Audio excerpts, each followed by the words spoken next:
Now, this amazing rise of one nation in the polls won't surprise people who've seen something similar in other Western countries, which also wouldn't crack down on mass immigration or illegal immigration in some cases, wouldn't take their own borders seriously. You saw the rise of Donald Trump on a promise to end illegal immigrants flooding America's border. You've seen the rise of anti-immigration parties in Germany and Holland, for instance, and in Britain, the astonishing lead that Nigel Farage is having, an anti-immigration man, with his Reform Party, is such a juggernaut, in fact, the head of Labor and the Conservatives in the polls, that two Conservative politicians have done a Barnaby Joyce and defected to his Reform Party in the past few days. Shadow Justice Secretary John Jenrick, and now Andrew Rosendale, who was one of the Conservatives' Foreign Office frontbenchers. I was joined from London a short while ago by Talk TV presenter Samara Gill, who'll be a regular this year on The Bolt Report. Samara Gill, what a pleasure to see you again. Is Nigel Farage really likely now to be the next Prime Minister of Britain? And why is that?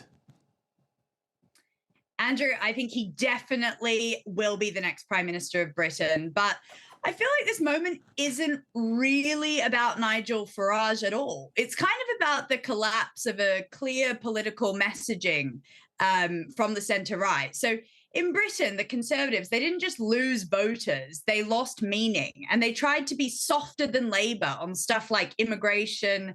They were sort of greener than the Greens on climate. And they clearly were more progressive than progressives on culture. So, you know, in doing so, they really did stop offering a clear initiative to the left. But I feel like we've got the same problem in Australia. It's very visible with the Liberals. You know, voters can't tell what they stand for. They sort of assume that you stand for nothing. And conservatism kind of dies when, you know, the argument loses. I mean, I feel like this vacuum is now being filled by this new brand of conservatism that's less managerial, it's kind of less technocratic, it's far more direct. And it kind of speaks plain language to its voters: borders, national cohesion, free speech, law and order. And it doesn't come with those nervous disclaimers that used to come with those topics. So I feel like Farage absolutely represents that shift in the Western world, just alongside Trump. Because, look, not everyone agrees with him and not everyone has to, but the voters do know what he believes. And we have obviously seen that shift in America that's always about 5 years in front. Well, absolutely correct. And, you know, I don't know why Conservative parties didn't tap into poll after poll for years saying people are unhappy with immigration, thinking, oh, well, you know, they've got no option but to vote for us, so we can turn a blind eye to it. No, they do now have an option. The panic in the Labor government there is just amazing. I couldn't believe the Prime Minister in Britain has now delayed elections in mostly Labor-held councils, denying nearly 4 million Britons a vote. Now, is this what it's being called, an attack on democracy? It's democracy denial for sure. I mean, I feel like governments that are public of sort of confident of public support, they don't just cancel elections. I feel like this is a government that fears its voters. And this isn't the first time it's done it. It's done this on multiple different occasions.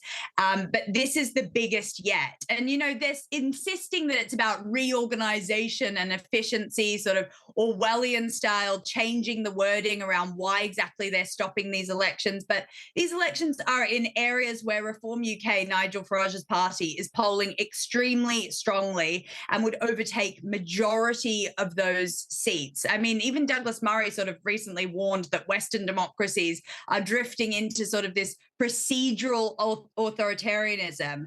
And it seems like everything looks really democratic on paper, but the public is being very quietly managed into meaningful choice. So I do think that this delaying of the elections does confirm the suspicions that there should be no trust in the Labor government. Genuinely, I think Keir Starmer is gaslighting the public, and people aren't putting up with it. But unfortunately, you know, democracy delayed is democracy denied.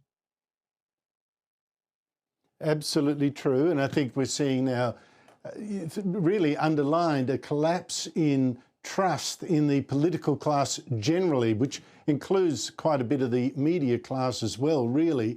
Now, the reason you couldn't do this interview live, Samara, is that you have to go and interview Prime Minister Sir Keir Starmer at exactly the time this show is on air.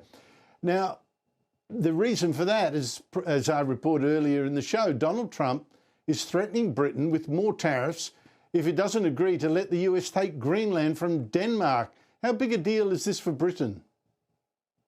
Well, first of all, I much sort of prefer to be on this show than being anywhere within sort of distance of Keir Starmer. So this is sort of just me being forced to go there. I mean, that man really is an issue for Britain, and he's just a robot. I mean, there's no charisma there. But in terms of Greenland, I mean, this isn't some sort of joke or headline. This is sort of Britain really crossing America and that allegiance being absolutely torn to shreds. I mean, we sent one soldier out there. I think Donald Trump literally 2 boots on the ground, and that has really betrayed Donald Trump's confidence. I feel like he understands geopolitics in a very blunt and sort of transactional way.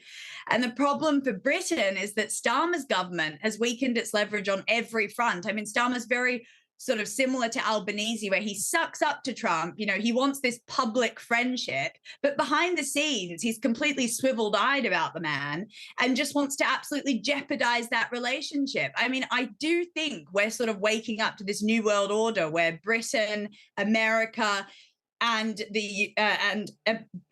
Australia are not in allegiance with each other. I mean, Albanese hasn't even been mentioned during this whole situation. So I think with matters at home, voters instinctively connect to weakness. And I just think that we've got porous borders, we've got really confused priorities, and we've got this governing class, as you say, that seems to be absolutely unsure of what it believes. So I think that people like Farage seem to be the strong man that Britain will want within the next election, because Starmer is destroying everything that this country has been built on.